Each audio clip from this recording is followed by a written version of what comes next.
Jennifer, let me ask you this. Always a pleasure, but I got to be careful when you look and read the stuff on the internet. You're around the team, and right now there's a little fire or smoke about possibly Ayuk having a deal. Are you hearing anything like that? I haven't heard anything. Now, his body language is positive. So I walked past him coming off the practice field on Tuesday, and he walked past me. He's like, "Hey, what's up? What's up?" And, just, your usual greeting. So, he's outwardly not showing that there's any conflict going on. He was on the field yesterday, talking with John Lynch and Kyle Shanahan. And then he kind of took a seat on one of the equipment staff's golf carts, just hung out there and watched practice. Debo went up to him. They were kind of chatting and laughing, and he seems in good spirits. So I think that's what people are taking away from it, that maybe, a deal is imminent. But, there's definitely no bad feelings between Brandon Ayuk and the front office or between the coaching staff. I think as much as he, wants to get paid, I think he also wants to stay with the 49ers. So I think, he likes his role there. He likes being coached by Kyle Shanahan. It's just whether they can get a deal done or not. Jennifer Lee Chan joining us on 95.7 The Game, covers the 49ers for NBC Sports Bay Area. All guests appear on 95.7 The Game via the River Islands guest line. Speaking of, other contract kind of questions, Trent Williams is probably and literally the biggest guy in the room, or not on the practice field right now. He is officially holding out. And the news came in today in Tampa Bay that Trenton Wirfs is receiving the largest contract ever for an offensive tackle. And he's certainly deserving of that. But right now that makes 4 tackles, if we were going into this season, that would be making more money this year than Trent Williams. Do you feel like, Jennifer, it really just comes down to dollars paid or more specifically guaranteed dollars paid for Trent? And what have you heard on that front?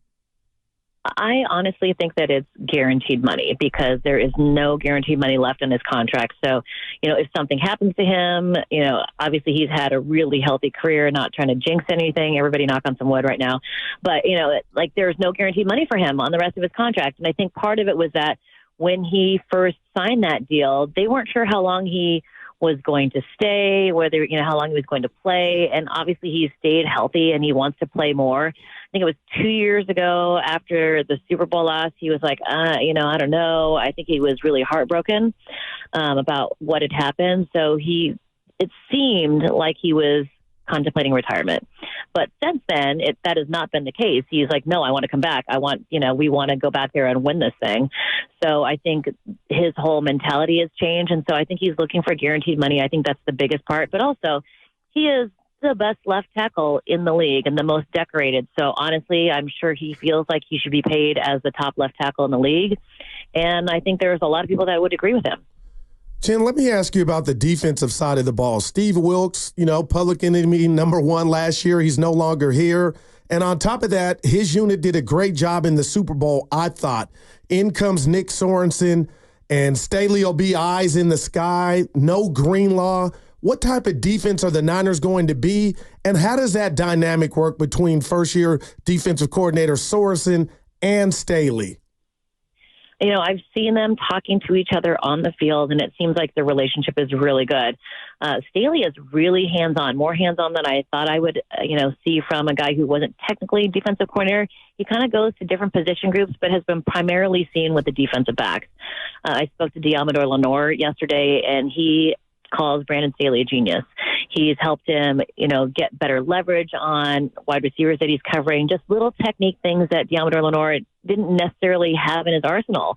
And so for a guy to come in, work with a player that's in their 4th year to really give them tips to get their game to the next level, I think is pretty impressive. And Diamador Lenore told me, how he kind of mentally challenges him. And I think it's really good to have this kind of breath of fresh air, new perspective on the defensive side. But then also Nick Sorensen is not going to change it because it isn't broke. If you don't change it, it's broke. So you've got a guy that's been there for a long time. So the heart of the defense, everything they're doing is going to be primarily what it was, before Steve Wilkes and, I guess since Kyle Shanahan and John Lynch have been in the building. So there's no major changes. Sorensen comes from the same school of philosophy that, from Pete Carroll to everybody that they've had in the building before then. So he's also the guy that led the ball meetings.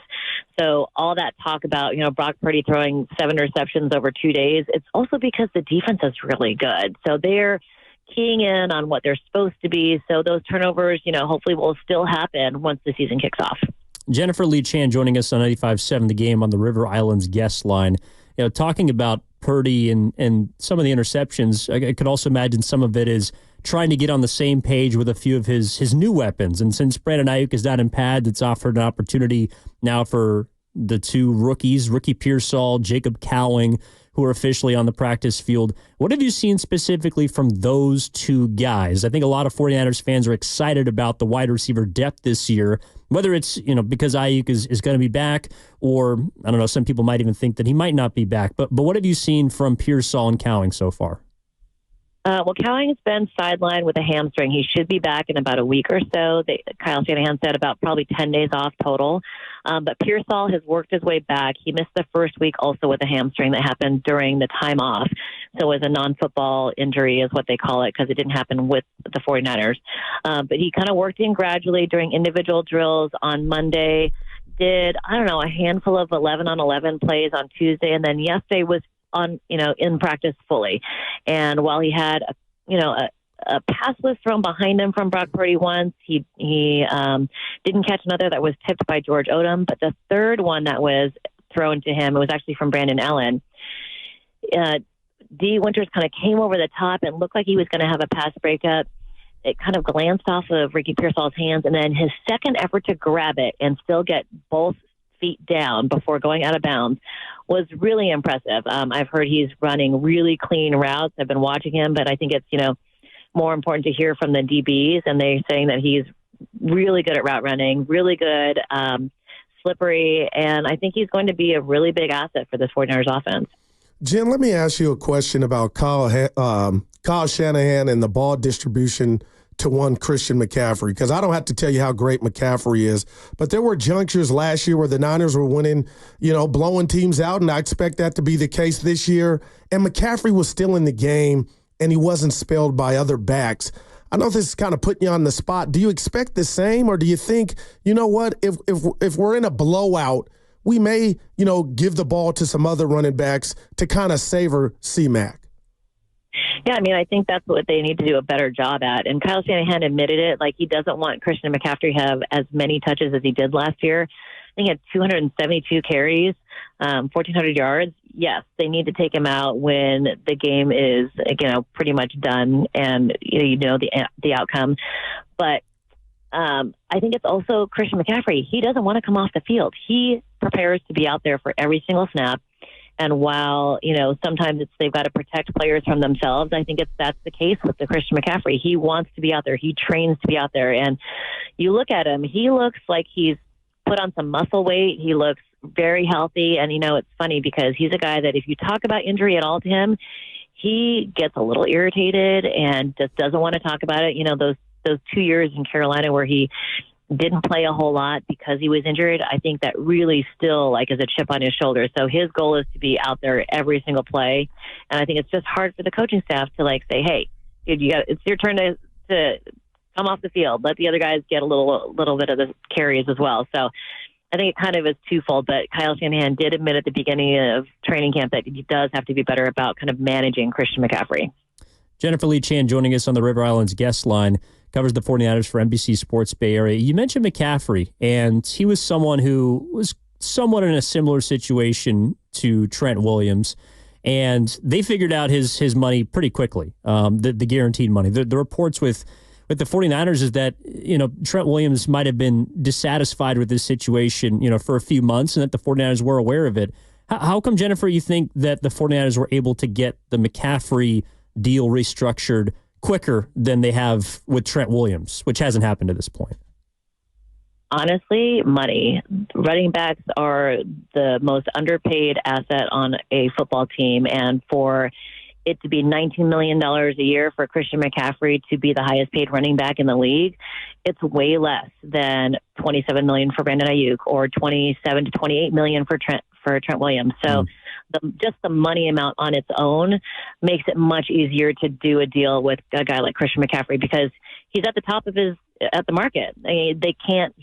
Christian McCaffrey can't argue and say I need $25 to $28 million because 19 puts him at the top of running backs. Same with like Kyle Juszczyk did a restructure of his contract. Didn't want to take less, but it was really important to him to be the top paid fullback in the league, and he still is, even though he took a pay cut. So I think that part is really important to guys. I think Brandon Ayuk, if he doesn't sign an extension, is going to make $14 million this year, which is, grossly underpaid for the top 10 wide receivers in the league. But it's also way more than he's made in the past 4 years combined. So, it's kind of all about perspective. $19 million for Christian McCaffrey, to you and me is incredibly, it's just funny money talk to us. But honestly, it's talking about these numbers is just crazy. But it makes him the top paid running back. And I think the ranking for these guys is really important within their position. Jen, Mustafa has looked well, but what about rookie Renardo Green? What can you tell us? What have you seen from him early on? I think both of those guys have really made some big plays, and they're going to be called upon in the season.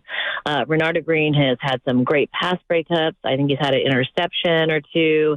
He's been out there with the ones and the twos, so he's not a guy that they've, buried in the, with the third string. Both of those two guys have been out there with the ones, and they've had their chances, and it looks like they have been doing pretty good. The defense is always ahead of the offense at this stage in the game. And with injuries to Talanoa Hufanga and, Dre Greenlaw, these younger guys are getting their chance and they're making the most of their opportunities. Jennifer, thank you so much for joining us. We appreciate all your coverage with the 49ers. We look forward to talking with you soon. No problem. Let's do it again soon.